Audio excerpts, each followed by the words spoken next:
कहानी के शुरू में हमें एक बैंक का सीन दिखाया जाता है जहां पर हम 4 लोगों को देखते हैं जिनके हाथों में बैग्स थे।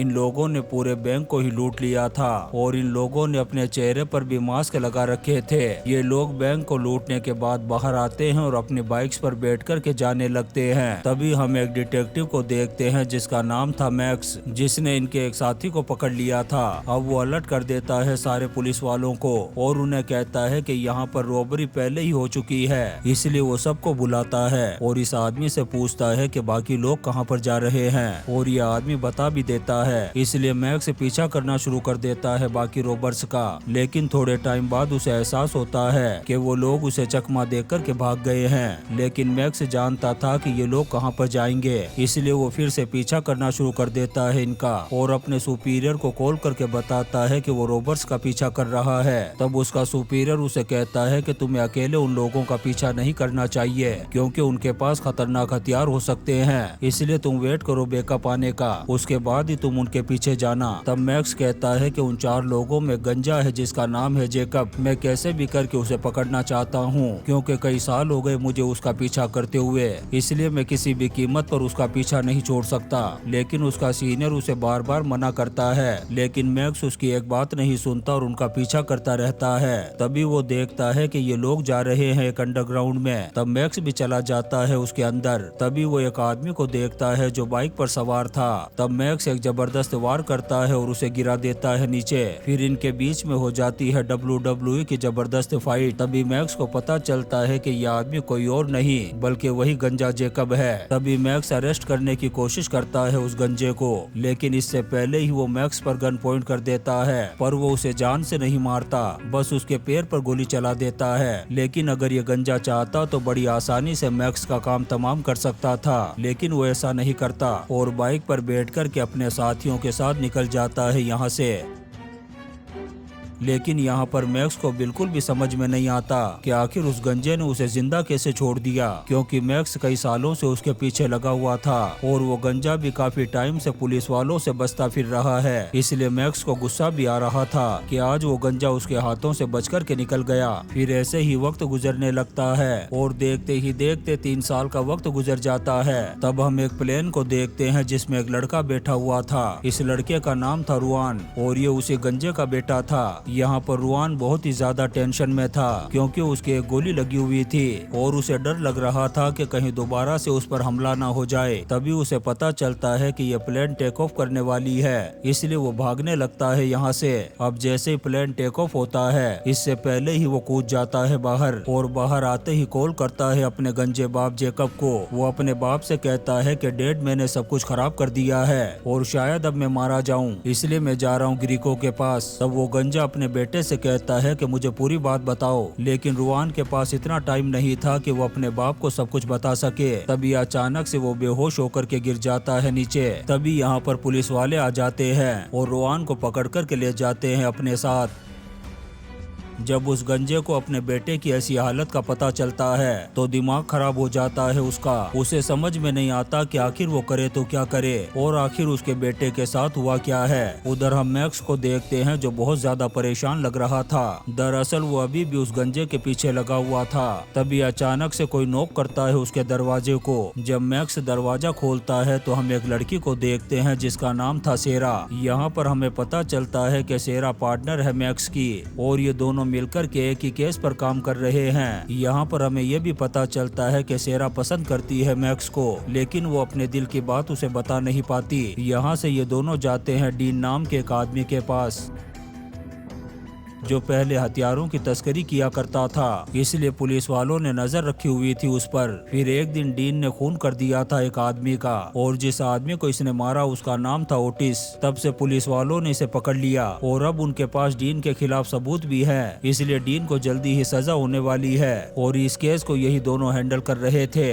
तभी हम 2 पुलिस वालों को देखते हैं जिनका नाम है नेथन और थॉमस। ये दोनों इनके सीनियर थे। फिर ये आते हैं मैक्स और सेरा के पास। यहाँ पर नेथन मैक्स को बताता है कि जल्दी ही हमें डीन को छोड़ना पड़ेगा, क्योंकि जिस गार्ड ने उसे खून करते हुए देखा था उसने अपना नाम वापस ले लिया है और अब वो गवाही नहीं देना चाहता, इसलिए उसके अलावा हमारे पास डीन के खिलाफ कोई भी सबूत नहीं है। इस बात को सुनने के बाद मैक्स का दिमाग खराब हो जाता है और वो सेरा को लेकर के पहुंचता है ऑफिस में। तभी मैक्स के पास कॉल आता है जूका नाम के एक आदमी का। दरअसल जूका भी मैक्स का पार्टनर है। वो मैक्स को बताता है कि पुलिस वालों ने रुआन नाम के लड़के को गिरफ्तार कर लिया है। और तुम्हें पता है रुआन कौन है? रुआन उस गंजे जेकब का बेटा है और रुआन ने अपना आखिरी कॉल किया था आइसलैंड में, और वो भी लैंडलाइन नंबर से। और मुझे पूरा यकीन है कि उसने अपने गंजे बाप जेकब को कॉल किया होगा, इसलिए हमारे पास पुख्ता सबूत है कि वो गंजा इस वक्त आइसलैंड में है। तभी ये बात पता चल जाती है नेथन को भी,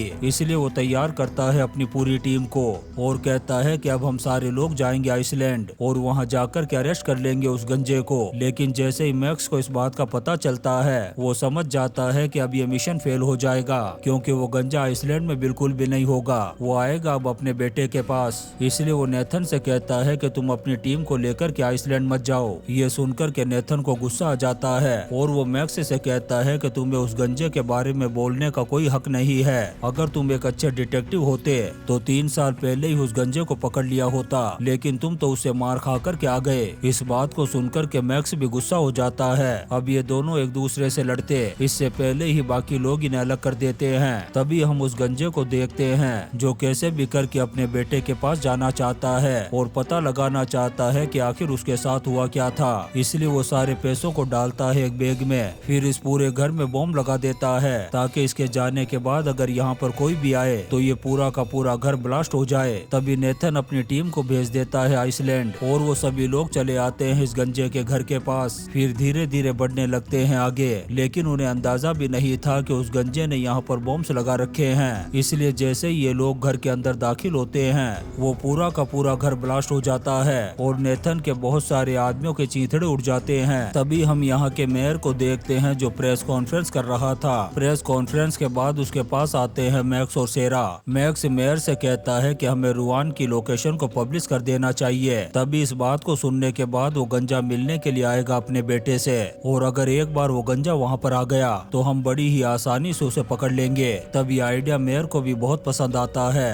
तब वो मैक्स और सेरा से कहता है कि तुम दोनों ही रुआन पर नजर रखोगे और उसकी लोकेशन भी पब्लिश कर दो। तभी हम उस गंजे को देखते हैं जो आकर के मिलता है अपने एक साथी से जिसका नाम है रॉय। रॉय इस गंजे को बताता है कि तुम्हारा बेटा एक बहुत बड़ी मुसीबत में फंस गया था। वो ओटिस नाम के एक आदमी के साथ था, लेकिन हाल ही में ओटिस को मार दिया गया है और जिस आदमी ने ओटिस को मारा था उसी ने हमला किया था रुआन पर, और मुझे लगता है कि वो अब रुआन को भी जिंदा नहीं छोड़ेगा, इसलिए तुम्हें कैसे भी करके अपने बेटे की जान बचानी होगी। तभी हम मैक्स और सेरा को देखते हैं जो रुआन के हॉस्पिटल में पहुंच चुके थे। उनके साथ जुका भी था। यहाँ पर ये तीनों इंतजार कर रहे थे उस गंजे के आने का। तभी हम उस गंजे को देखते हैं जो आ चुका है यहाँ पर। उसे पता चल जाता है कि उसके बेटे की हालत बहुत ज्यादा खराब है, लेकिन वो ये बात भी जानता है कि यहाँ पर हर तरफ पुलिस वाले फैले हुए हैं, इसलिए वो इतनी आसानी से अब यहाँ से बाहर नहीं जा पाएगा। तभी उसकी नजर पड़ती है एक आदमी पर जो अपने किसी रिलेटिव से मिलने के लिए आया था। तब ये गंजा इसका फायदा उठाता है और वो गलती से इस आदमी को भेज देता है रुआन के कमरे में। जैसे ही पुलिस वालों को पता चलता है कि कोई दाखिल हुआ है रुआन के कमरे में, वो सभी लोग फौरन पहुंच जाते हैं वहां पर। इससे हर तरफ अफरा तफरी का माहौल हो जाता है। वो गंजा इस चीज का फायदा उठाता है और बड़ी ही आसानी से निकल जाता है यहाँ से। लेकिन बाहर जाते ही वो कॉल करता है रॉय को और उसे बताता है कि पूरे के पूरे हॉस्पिटल को घेर रखा है पुलिस वालों ने, इसलिए मैं रुआन को इतनी आसानी से बाहर नहीं निकाल पाऊंगा। फिर वो रॉय से कहता है कि ग्रेको क्या है। तब वो उसे एड्रेस देता है होटल का और ये गंजा निकल पड़ता है उस होटल की तरफ। तभी हम रुआन को देखते हैं जिसकी बहुत ज्यादा हालत खराब होने की वजह से मौत हो जाती है। उधर हम मैक्स को देखते हैं जो अपने सीनियर को बताता है कि रुआन की मौत हो चुकी है, लेकिन इस बात की भनक किसी को भी नहीं लगनी चाहिए, क्योंकि जब तक उस गंजे को लगेगा कि उसका बेटा जिंदा है तो वो उसे बचाने के लिए जरूर आएगा। तब उसका सीनियर भी मान जाता है इस बात को। उधर हम रॉय और उस गंजे को देखते हैं। जब वो उस होटल में पहुंचते हैं तब उन्हें पता चलता है कि इस होटल का नाम ही ग्रेको मार्स है और यहीं पर रुआन रहा करता था। इसीलिए ये दोनों जाते हैं रुआन के कमरे में, जहां इन्हें एक बैग मिलता है जिसमें बहुत सारे पैसे थे और इन पैसों पर खून के धब्बे भी हैं। इस चीज को देखने के बाद ये गंजा समझ जाता है कि यहाँ पर क्या हो रहा था। वो रॉय से कहता है कि जिसके ये पैसे हैं उसी ने ओटिस को मारा है और उसी ने रुआन पर गोली चलाई है।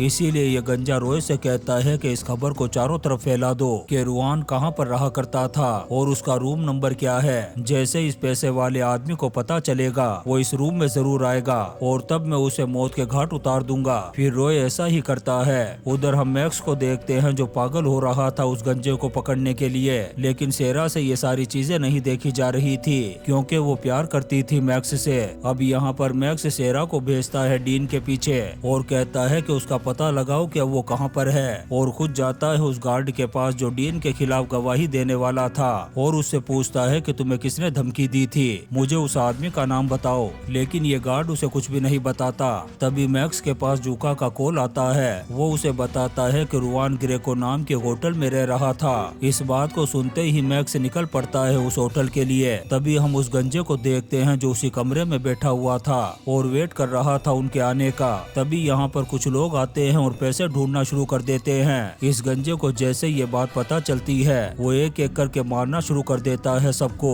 और देखते ही देखते वो सबको मौत के घाट उतार देता है। तभी यहाँ पर मैक्स भी आ जाता है और उसे भी गोलियों की आवाज सुनाई देती है, इसलिए वो भागता हुआ जाता है उस रूम की तरफ। तभी वो उस गंजे को भी देख लेता है भागते हुए, इसीलिए वो उसका पीछा करना शुरू कर देता है। अब वो गंजा भागता जाता है और मैक्स उसका पीछा करता रहता है। तभी अचानक मैक्स के पैर में दर्द होने लगता है और वो दर्द से तड़प करके गिर जाता है जमीन पर। तभी यहाँ पर चारों तरफ पुलिस वाले भर जाते हैं। फिर मैक्स जाता है उस रूम के अंदर, इसलिए वो सबूत के तौर पर उसे अपने पास रख लेता है ताकि पता लगा सके कि यहाँ पर कौन आया था। वहीं दूसरी तरफ हम सेरा को देखते हैं जो पीछा कर रही थी डीन का। तभी डीन जाता है कंटेनर के पास, तब सेरा भी उसके पीछे जाती है, लेकिन तभी डीन पकड़ लेता है सेरा को और मौत के घाट उतार देता है। उधर हम उस गंजे को देखते हैं जो मिलता है अपने साथी से और उससे हार्वे के बारे में पूछता है। ये हार्वे वही आदमी है जो उस रात होटल में आया था जिसे इस गंजे ने मौत के घाट उतार दिया। यहाँ पर उसे पता चलता है कि हार्वे पार्टनर था नेथन का और नेथन एक डिटेक्टिव है, इसलिए ये गंजा भी अब सोच में पड़ जाता है। तभी हम मैक्स को देखते हैं जिसे पता चल जाता है हार्वे के बारे में क्योंकि इन्हें लाश मिली है हार्वे की। इसीलिए मैक्स गुस्से में पहुंचता है अपने सीनियर के पास और उससे कहता है कि आखिर हार्वे वहां पर क्या कर रहा था। तब ये सीनियर उसे बताता है कि उसे नेथन ने भेजा था और वो नेथन के लिए ही काम कर रहा था। ये सुनकर के मैक्स और भी ज्यादा गुस्सा हो जाता है और वो समझ जाता है कि जरूर ये कुछ ना कुछ छुपा रहे हैं, जरूर रुआन और ओटिस की मौत में इनका हाथ है। तभी मैक्स को याद आता है कि रात से सेरा ने उसे कॉल नहीं किया है, इसीलिए वो जाता है जूका के पास और उसे कहता है कि पता लगाओ कि सेरा कहाँ है। तभी वो गंजा कॉल करता है नेथन को और उससे कहता है कि वो उससे मिलना चाहता है क्योंकि वो जानना चाहता है कि उसके बेटे को किसने मारा था। तब नेथन एक एड्रेस देता है उसे। तभी वो सीनियर बुलाता है मैक्स को और उसे भी वही एड्रेस देता है और कहता है कि मैं चाहता हूँ कि तुम वहाँ पर जाओ और मैक्स भी जाने के लिए तैयार हो जाता है। तभी हम डीन को देखते हैं जो सेरा की लाश को लेकर के जाता है मैक्स के कमरे में ताकि सेरा के खून के इल्जाम में मैक्स को फंसा सके। उधर मैक्स पहुँच जाता है उस लोकेशन पर। यहाँ पर हमें पता चलता है कि नेथन और डीन ये सभी लोग एक साथ मिले हुए हैं और ये लोग इंतजार कर रहे हैं मैक्स का ताकि वो यहाँ पर आए और ये लोग उसका खात्मा कर दे। लेकिन मैक्स के आने के थोड़ी देर बाद ही यहाँ पर वो गंजा भी आ जाता है और ये दोनों देख लेते हैं एक दूसरे को।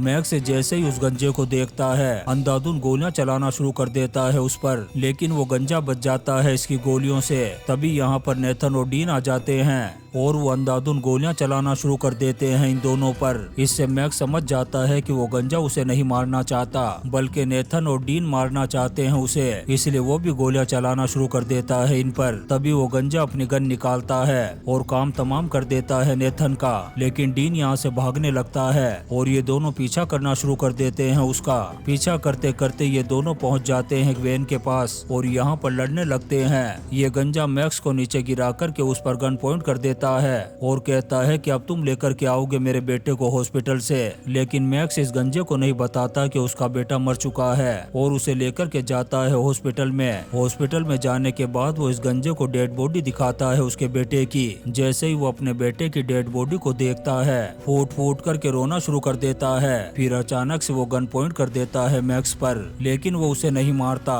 फिर ये दोनों जब बाहर आते हैं तभी जूका आकर के शेरा की मौत का इल्जाम लगा देता है मैक्स पर। लेकिन मैक्स जब शेरा की लाश को देखता है तो फूट फूट करके रोता है। फिर जूका जैसे उसे पकड़ने की कोशिश करता है, लेकिन तभी वो गंजा लेकर के भाग जाता है उसे यहाँ से और मैक्स से कहता है कि उन लोगों ने तुम्हें भी फंसा दिया। तब मैक्स उससे पूछता है कि 3 साल पहले तुमने मुझे जिंदा क्यों छोड़ दिया था। तब ये गंजा कहता है कि मेरी तुमसे कोई भी दुश्मनी नहीं थी। फिर वो उससे पूछता है कि मुझे ये बताओ कि मेरे बेटे को किसने मारा था। तब वो कहता है कि 3 लोग हो सकते हैं, पहला डीन, दूसरा नेथन और तीसरा थॉमस। और इन्हीं लोगों ने ओटिस को भी मारा है और उसके साथ साथ शेरा को भी। इसके बाद ये पहुंचते हैं डीन के घर पर और उसकी दादी को बंधक बना लेते हैं। जैसे ही यहाँ पर डीन आता है ये उसे पकड़ लेते हैं और कहते हैं कि थॉमस को कॉल करो और उसे मिलने के लिए बुलाओ। तब डीन ऐसा ही करता है और वो उसे बुलाता है अपने कंटेनर में। तभी गोलीबारी होती है और रॉय की मौत हो जाती है। फिर ये लोग डीन को लेकर के निकल पड़ते हैं कंटेनर की तरफ, लेकिन थॉमस बहुत ही ज्यादा परेशान है। इसीलिए वो जाता है मेयर के कैंडिडेट के कंपेयर के पास और उससे बात करने लगता है, लेकिन वो उसे कोई भी रिस्पॉन्स नहीं देता। वो थॉमस से कहती है कि तुम लोगों से हमारा कोई भी वास्ता नहीं। ये सुनकर के वो यहाँ से चला जाता है। फिर वो लड़की कॉल करती है किसी आदमी को और कहती है कि हम बहुत बड़ी मुसीबत में फंसने वाले हैं, इसलिए सब कुछ खत्म कर दो। उधर थॉमस जैसे ही कंटेनर के पास पहुँचता है तभी मैक्स और वो गंजा हमला कर देते हैं उस पर। फिर वो उस पर गन पॉइंट करके सारी सच्चाई उगलवाते हैं। तब थॉमस बताता है कि रूहान और ओटिस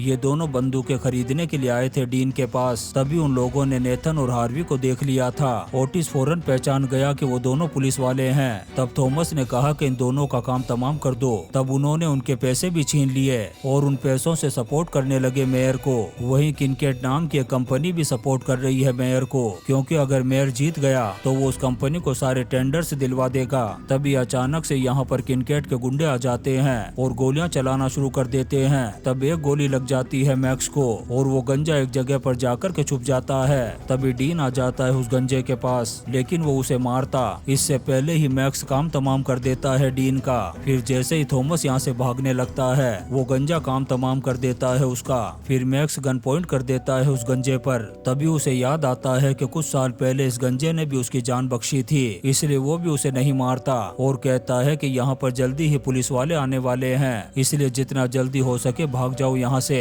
और वो गंजा भी भाग जाता है। तभी पुलिस वाले आ जाते हैं और शेरा के मर्डर के जुर्म में मैक्स को अरेस्ट कर लेते हैं। लेकिन मैक्स जल्दी ही भांडा फोड़ने वाला है मेयर का। और इसी सीन के साथ ये शानदार मूवी वेलकम टू द पंच खत्म हो जाती है। दोस्तों, हम आपके लिए ऐसी ही इंटरेस्टिंग मूवीज एक्सप्लेन करते रहेंगे, तो आप चैनल को सब्सक्राइब जरूर करें और लाइक और कमेंट्स भी करें। Thank you.